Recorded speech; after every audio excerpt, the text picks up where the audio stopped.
व्यक्तियों को प्रणाम करता हूँ। आदरणीय दिनेश शर्मा जी, आदरणीय मंत्री महोदय, नीरज वोरा जी, पंकज जी, सबकी शानदार उपस्थिति। इतने मन से आप सुन रहे हैं, एक बार आप सबकी उपस्थिति को प्रणाम करें। सोन रूपा ने बहुत बढ़िया पिता पर गज़ल सुनाई, लिख सकती हैं ये। हमारे हरियाणा में तो बाप बेटे के संबंध भी हास्य रस में रहते हैं जी। अच्छा, वो एक बेटा रात को 9 से 12 पिक्चर देखने जा रहा था, तो बाप ने कहा अगर जागता हुआ हूं तो दरवाजा खोल दूंगा, लेकिन अगर सोते को जगा दिया फिर नहीं खोल लूँ। अब वो रात को 1 बजे लड़का वापस आया, तो बोले कैसे पता लगा बापू सोया है जाग गए है?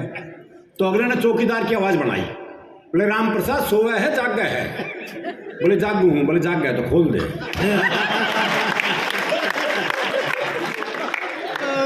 तो हमारे यहाँ ऐसे इतनी कारुणिक गजल की कोई जरूरत नहीं है जी, हमारे यहाँ तो ये संबंध ऐसे ही है। वो बाप ने बेटे से पूछा भाई तेरा रिजल्ट क्या रहा? बोला जी हमारा जो प्रिंसिपल है ना उसका छोरा फेल हो गया। अरे बोले मैं तेरा रिजल्ट पूछ रहा हूँ।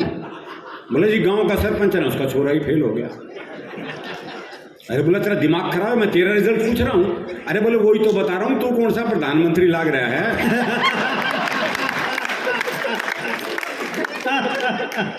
इसलिए अब थोड़ा हंसेंगे बस आनंद के साथ। वैसे भी 2 साल कोरोना ने हंसने नहीं दिया जी। 2 साल ऐसे बीते, सबसे पहले कहा गया हमसे वर्क फ्रॉम होम, बताओ हम कैसे करें? क्या दर्द है? तो मैंने वर्क फ्रॉम होम के तहत घर पर ही कविता सुनाई, ना कोई हंसा, ना किसी ने ताली बजाई, और ना ही कोई पेमेंट जेब में आई। कई कष्ट एक साथ थे जी। फिर मैंने अपनी दूसरी जेब से पैसे निकाल के खुद को पेमेंट दी। इस तरह वर्क फ्रॉम होम की औपचारिकता पूरी। वाह, बड़ा भाई। अच्छा, मेरी इस कविता का असर पूरे विश्व पे पड़ा। आप देख लो, रूस और यूक्रेन के युद्ध में अमेरिका और यूरोप वर्क फ्रॉम होम ही करते रहे। हाय हाय। अच्छा, एक समस्या और थी जी, वो हमारा काम हर दूसरे तीसरे दिन सूटकेस लेके निकलने का। वो 3 महीने पहले लॉकडाउन, 3 महीने बाद में, अब 3 महीने घर में पड़े हुए हो गए, बाहर जा नहीं सकते, सब कुछ बंद। मैं अखबार पढ़ रहा, पत्नी इधर से उधर घूम रही और बड़बड़ा रही, बोले पता नहीं ये बीमारी कब जाएगी। नहीं पता ही रहा था, मुझे कह रही है कोरोना को कह रही है। और हर विवाहित का जो कष्ट था वो सबका था जी। वो तो 3 महीने जो पहले और बाद में हुआ, पत्नी मेरा तेरा देखे, मैं पत्नी का, ये सबसे कष्टदायक स्थिति थी।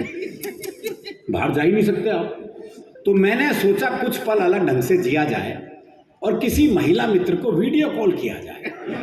हाय हाय, कुछ तो परिवर्तन हो जीवन में।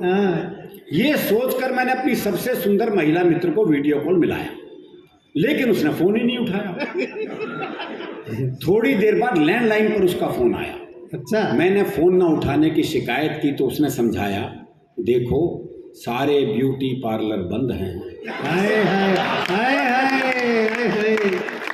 अपना चेहरा नहीं दिखाऊंगी, मैं भी भाभी जी की तरह चुड़ैली लग रही हूँ, इसलिए वीडियो कॉल नहीं उठाऊंगी। भाभी जी की तरह चुड़ैली।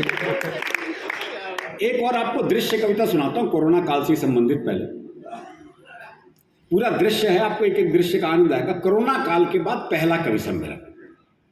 कोरोना काल के बाद कवि सम्मेलन का पहला आमंत्रण मिला तो रोम रोम खुशी से खिला। मन हो रहा था बेकाबू, महीनों बाद एक चुटकी कवि सम्मेलन मिलने की कीमत तुम क्या जानो नीरज बाबू। हाय हाय हाय हाय, कमाल है। तालियां सुने, माइक देखे, जमाना बीत गया, ना कहीं गए ना आए, इसलिए पेमेंट पर भी कोई नखरे नहीं दिखाए। सही बात है। तुरंत फ्लाइट की टिकट बुक करवाई। मैंने तो बकायदा टिकट का प्रिंट निकलवाया जी, और 3 दिन तक तो मैं उसी पे लेटा रहा। तुरंत फ्लाइट की टिकट बुक करवाई, कई दिन तक तो नींद ही नहीं आई। फिर वो दिन भी आ गया जब यात्रा पर निकलना था, कवि मित्रों से मिलना था। महीनों से कमरे के कोने में उपेक्षित पड़े सूटकेस को जैसे ही उठाया तो वो तो मुझसे भी ज्यादा प्रसन्न नजर आया। भूल गया सारी शर्मो हया, उंगली की एक छुअन से ही खुल गया। पूरे बदन पर त्योरियां पड़ी थी। अच्छा, पानी के छींटे और गर्म इस्त्री से उनका बल निकाला और बड़े प्यार से सूटकेस में डाला। अब तो सूटकेस खुशी से फूला नहीं समा रहा था। एयरपोर्ट पर भी मुझसे आगे आगे जा रहा था। काउंटर वाले ने पूछा लगेज, मैंने कहा हैंडबैग है। सुनते ही सूटकेस बौखला गया। मैं उसे अपने साथ रखना चाहता था, वो ये भी भूल गया। खुशी के साथ साथ गुस्से में फूल गया। फूला हुआ सूटकेस देखकर काउंटर वाला बोला, प्लेन छोटा है, ये सामान लगेज में ही जाएगा, गंतव्य पर आपको मिल जाएगा। सूटकेस मेरी तरफ देख के सोच रहा था अब आएगा मजा। महीनों से कमरे के कोने में पड़ा पड़ा इसी ठलुए को तो झाड़ू पोछा लगाते देख रहा था।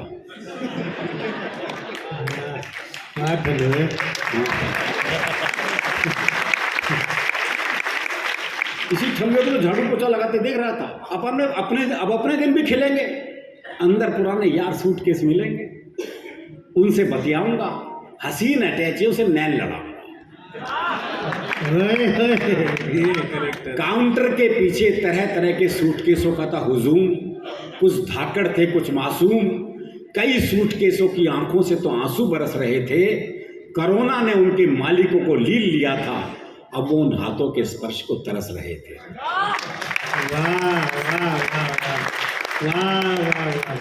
खैर उनको अपने हाल पर छोड़ मैं विमान की तरफ बढ़ा और ये सोच के चढ़ा कि गेट पर ही हाथ जोड़े, मुस्कुराहट बिखेरे, एयर होस्टेस के सुंदर से चेहरे के दर्शन होंगे। पर विमान में घुसते ही निराशा हाथ लगी। पीपीई किट पहने, चेहरे पर मास्क और शील्ड लगाए, एक बिजू का टाइप स्त्री खड़ी मिली। उसका ये रूप हमने 2 घंटे सहा। बिना मतलब घंटी बजाना दूर, प्यास लगने पर भी उसे पानी लाने को नहीं कहा। अब अगला दृश्य गंतव्य पर पहुंचने के बाद लगेज बेल्ट पर मेरा सूटकेस बिल्कुल नहीं शर्मा रहा था।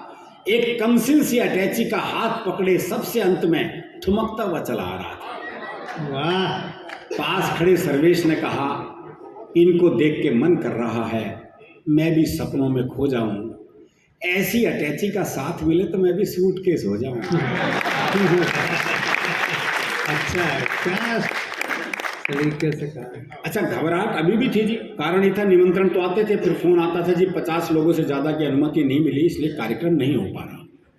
अब लग रहा था कि बाहर जाएंगे, आयोजक कहेगा जी आप आ तो गए पर 50 लोगों से ज़्यादा की अनुमति नहीं मिली, कृपया वापस जाएं। तो ये खतरा था भी। बाहर आती आयोजकों ने मालाओं से स्वागत किया। तभी एक ने पूछ लिया, महीनों बाद कवि सम्मेलन करना कैसा लग रहा है? मैंने कहा इस पर आह करूं या वाह, मुझे तो ऐसा लग रहा है जैसे किसी नेत्रहीन का विवाह। एक नेत्रहीन की सगाई हो गई, जयमाला हो गई, फेरे हो गए, तो पंडित ने दी बधाई, तो नेत्रहीन बोला काहे की बधाई, मुझे क्या पता तुम सब लोग क्या ड्रामा रच रहे हो, विवाह संपन्न हुआ मैं कैसे जानूंगा, जब तक दुल्हन बाहों में ना आ जाए विवाह संपन्न हुआ मैं ना मानूंगा। आखिरकार वो क्षण भी आ गया जब सजा हुआ मंच था, माइक था, श्रोता थे। माइक मानो कह रहा था आज तो तू समूचा खिल गया है, और माइक को बाहों में भरा तो यकीन आया प्रोग्राम सचमुच मिल गया है। प्रोग्राम सचमुच मिल गया। अद्भुत, वाह। अब थोड़ा हरियाणा की बात करेंगे जी, बस मैं क्योंकि हरियाणा का हूँ। लखनऊ और हरियाणा बड़ा विपरीत मामला है जी। वो एक लखनऊ के आदमी ने हरियाणा के आदमी से कहा, बोले भाई साहब मैं आपको तकलीफ दे सकता हूँ। हरियाणा वाला छूटते ही बोला देख है देख। बस यही अंतर है जी। कारण ये कि उत्तर प्रदेश में कृष्ण जी ने बांसुरी बजाई थी, हमारे यहाँ बांस बजाया था। सही बात है। तो यही अंतर है जी। तो हरियाणा की जो भाषा है उसका आनंद ही अलग है। हमारे यहाँ प्रेम भी अलग ढंग से होता है, बड़ा भोलापन होता है। वो प्रेमी ने प्रेमिका से कहा अगर तू मेरी नहीं हुई ना तो मैं तुझे किसी की नहीं होने दूँ। बोला अच्छा तेरी हो जाऊंगी तो सबकी होने देगा।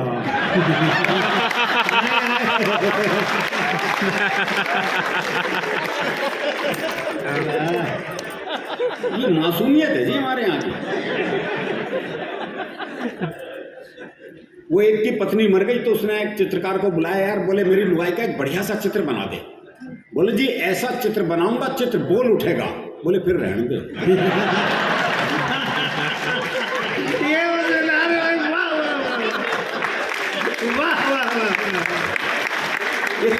मिलके बजा दो जरा, और उत्साह सा आएगा। हाँ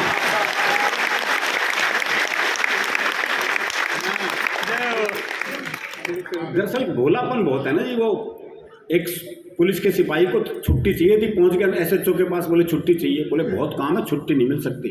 बोले छुट्टी तो मैं लेकर रहूँगा। बोला अच्छा एक सवाल का जवाब दे दे, छुट्टी दे दूंगा। बोले सवाल कुछ भी पूछ लो जी। बोला अच्छा ये बता, कटप्पा ने बाहुबली को क्यों मारा? ये अंतर्राष्ट्रीय सवाल पूछ लिया जी उससे। बोले ये बता, कटप्पा ने बाहुबली को क्यों मारा? बोले हो सकता है बाहुबली ने कटप्पा को छुट्टी देने से मना कर दिया।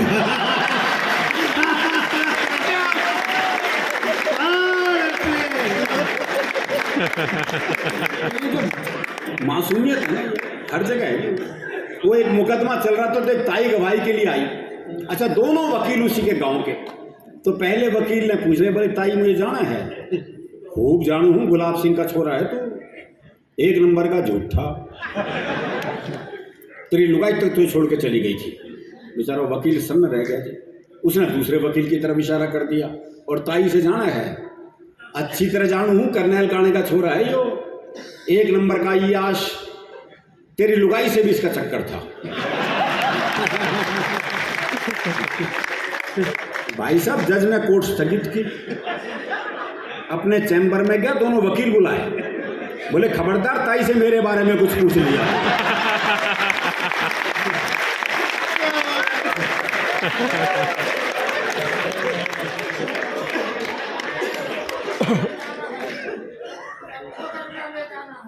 बिल्कुल, हमने सही जानकारी दी कि सबको गंगा में जाना है। अभी चलें?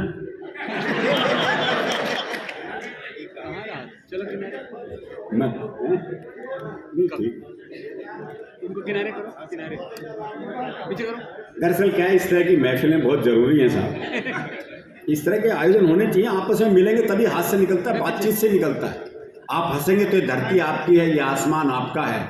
अगर रोने बैठ गए तो किसी मिल में वो रुमाल आज तक नहीं बना जो रोते हुए आदमी के आंसू पहुँचते। और हंसी संवाद से निकलती है। वो एक बुजुर्ग महिला बस में चढ़ी तो किसी ने सीट नहीं दी उसे, तो ड्राइवर को दया आ गई, उसने बोनट पे बिठा लिया। थोड़ी देर बाद 30-35 साल की सुंदर सी महिला चढ़ी तो सारे सीट देने को तैयार, और वो महिला बैठने को तैयार नहीं। तो बुढ़िया बोनट पे से बैठी बैठी बोली, अरे बोले बैठ जा, कुछ साल बाद बोनट पे ही बैठना पड़ेगा।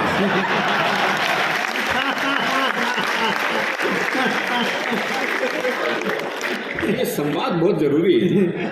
तो प्रेम की बात कर रहा था ना, हमारे यहाँ प्रेम में दरअसल क्या है कि संबंध विच्छेद के लिए भी बड़ी बड़ी बात नहीं चाहिए, बहुत सामान्य बात पे हो जाता है। वो प्रेमी ने प्रेमिका को जैसे ही सीने से लगाया तो प्रेमिका बोली, तेरा दिल बड़ा कुरकुरा सा है। अरे बोले दिल कुरकुरा कौन है, तेने बीड़ी का बंडल तोड़ दिया।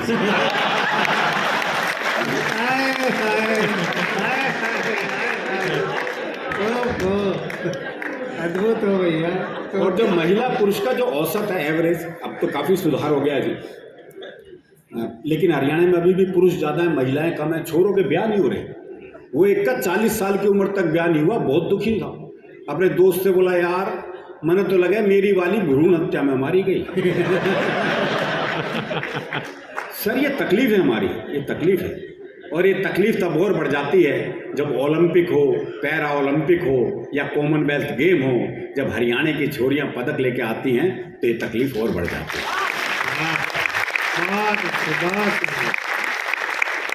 तो बहुत सहज हादसे में जीने वाले लोग हैं जी। अभी कुछ दिन पहले की घटना है, मैं दिल्ली में अपनी कार से जा रहा था, एक रेड लाइट पे खड़ा था, वो बत्ती कब हरी हो गई मुझे पता नहीं चला। तो सोच रहा हूँ ऐसा कभी आपके साथ भी हुआ होगा।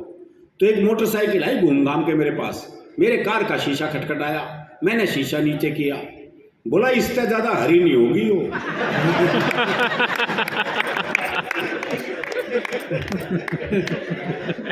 दरअसल इसलिए है कि हरियाणा का आदमी फुर्सत में रहता है, इसलिए हास्य रस में रहता है।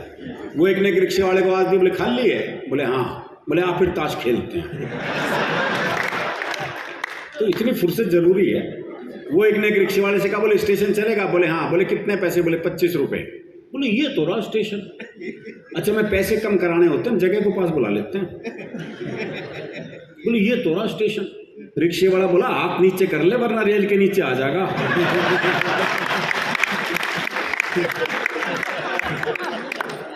वो एक पहुंच गया हलवाई की दुकान पे, भाई ने छिप के जलेबी खाई भरपेट।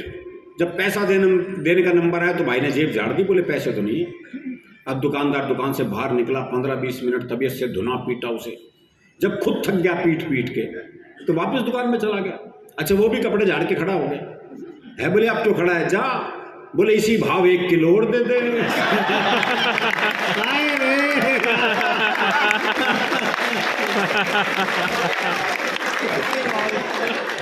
ये आनंद रखिएगा।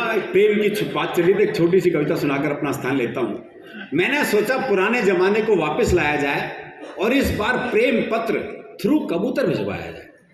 अच्छा, मैंने कबूतर के पंजे में चिट्ठी अटकाई और उसे बात समझाई, देखो भाई ये तो याद नहीं है कौन से प्यार की कौन सी चिट्ठी है, पर तुम ऐसा करना, यहाँ से 5 गली छोड़ के 6ठी गली में जाना और वहाँ जो गुलाबी छत वाली गुलाबी सी लड़की है ना नीलू, उसकी मम्मी को ये चिट्ठी दे आना।